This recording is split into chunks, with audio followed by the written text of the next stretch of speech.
Hey guys, last week of the CSA. Let's give you a little garden tour to show you how it looks when it's all done. Sorry I haven't been doing these. It's a lot of work to grow vegetables, but hope this one makes up for it.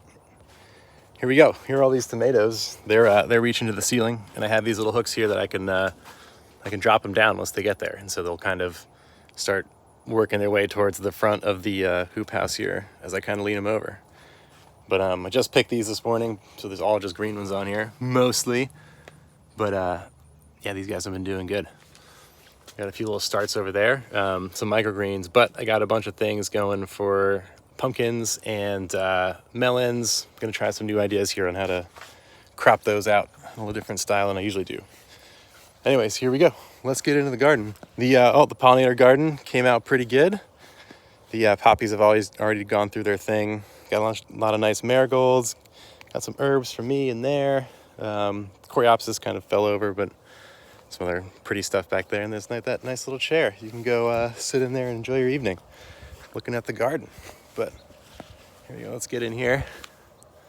Yeah, so summertime, you're basically pulling out a lot of stuff that you planted, not doing a whole lot of new planting. Mostly just a lot of harvesting, because when you put seeds in the ground now, it's hard to keep them happy enough to germinate well. So just lots of picking, but we planted a bunch ahead of time, so the garden still has some things coming out for a little while. And we've got these nice lettuces coming in. This is a later planting. We'll probably pick those in a week or so. This is old spinach. Basically, I won't pull it out if there's no need or I don't need any space. It's better to have something growing or at least covering the soil while it's not in use. Here's a little bean patch. Beans are one of the things you can get away with planting because they grow so fast and they like the heat so much. So they'll cover that bed pretty quick. Here are the carrots for this week. We got to dig those up. Here's some new carrots that should be coming in the summertime, but I haven't had good luck with summer carrots, so we'll see how those go. Here's some spring onions for this week. More chard. Lots of zucchinis. Old bed that should get ripped out.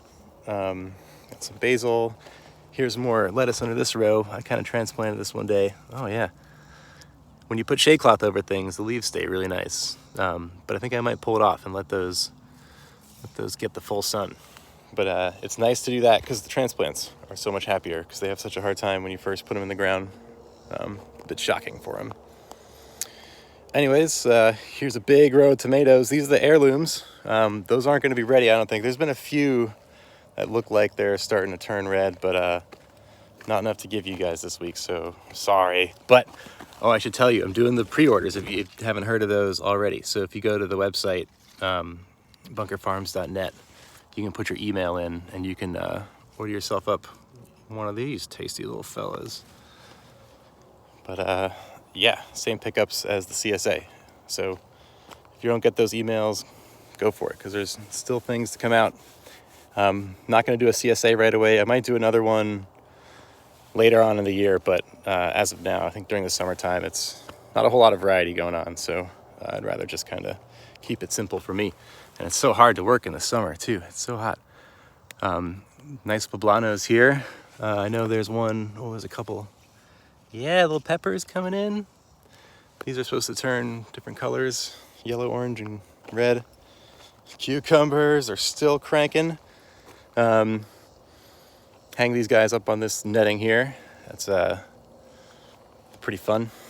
They get a little unruly, but you try to push them up, and then yeah, you get these little cucumbers start growing. But I've got 80 feet here, and then behind the hoop house there's another 150 feet, so 230 feet. And then last week I made like 320 pounds of pickles or something. So a lot of cucumbers. There's a bunch of collards, a bunch of bugs are getting into these, so I don't really pick these anymore. Here are these green lettuces. These are gonna get picked tomorrow. These are looking really good. They're actually starting to get a little tall. I wonder if they still taste all right. I try to taste all the stuff I give you guys. Make sure it's okay. Make sure it's not too bitter. Ooh, that's pretty good. The red one's got a little bitter, so if you got those, you taste the bitterness. Sorry about that. I shouldn't keep spinning this. Anyway, got more basil here. And here are these potatoes. I think they've grown up really tall and then fell over. And they're like trying to grow up again, but I'm kind of looking at the soil, and you can see all these little mounds starting to form where these stems come out. So we'll start yanking a few of these out, and if they look good, we might yank them all out. But this whole row is Yukon Gold, and then or not the whole row, but it stops here, and then that row and that part of this row are purple potatoes, and those are going to be crazy good if you haven't had new potatoes before. Really soft and buttery. Anyways, there we are. There we have it. Hope you guys enjoyed that CSA. It was a lot of fun putting it together for you. It's the first time I've ever done something like that. We were just all just farmers market, but glad to have given you some good food. I hope you got a chance to eat most of it. I know it's hard to keep up with all those vegetables, but anyways, more to come. Thanks again. See ya.